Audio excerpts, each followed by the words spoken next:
এখন সংগ্রাম দেশের স্বাধীনতা ও সার্বভৌমত্ব রক্ষায়, বললেন তারেক রহমান।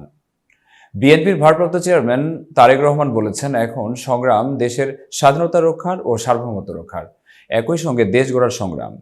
সংগ্রাম করে ভবিষ্যৎ প্রজন্মের জন্য একটি নিরাপদ বাংলাদেশ গড়ে তুলতে হবে। বিকালে রাষ্ট্র কাঠামোর মেরামতের ৩১ দফা বাস্তবায়ন ও জনসম্পৃক্তি নিশ্চিত করতে নরসিংদীতে বিভাগীয় কর্মশালায় ভার্চুয়ালিতে যুক্ত হয়ে প্রধান অতিথির বক্তব্যে তিনি এসব কথা বলেন। তারেক রহমান বলেন, এখন সংগ্রাম এদেশের মানুষের রাজনৈতিক অধিকার ফিরিয়ে দেওয়ার।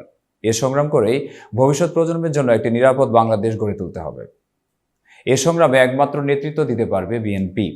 তিনি বলেন, আমাদের সংগ্রাম ছিল ৫ই আগস্টের আগ পর্যন্ত। আমাদের সংগ্রাম ছিল স্বৈরাচারের পতন, স্বৈরাচারকে সরিয়ে দেওয়া এবং ফেলে দেওয়ার। দলমত নির্বিশেষে বাংলাদেশের সকল মানুষের অংশগ্রহণে দেশের মানুষ সক্ষম হয়েছে স্বৈরাচারকে বিদায় করতে, বাধ্য করেছে পালিয়ে যেতে। এতক্ষণ বার্তা বৈঠকের সাথে থাকার জন্য ধন্যবাদ। নতুন নতুন তথ্য ও সংবাদ পেতে বার্তা বৈঠক ইউটিউব চ্যানেল ও ফেসবুক পেজের সাথেই থাকুন।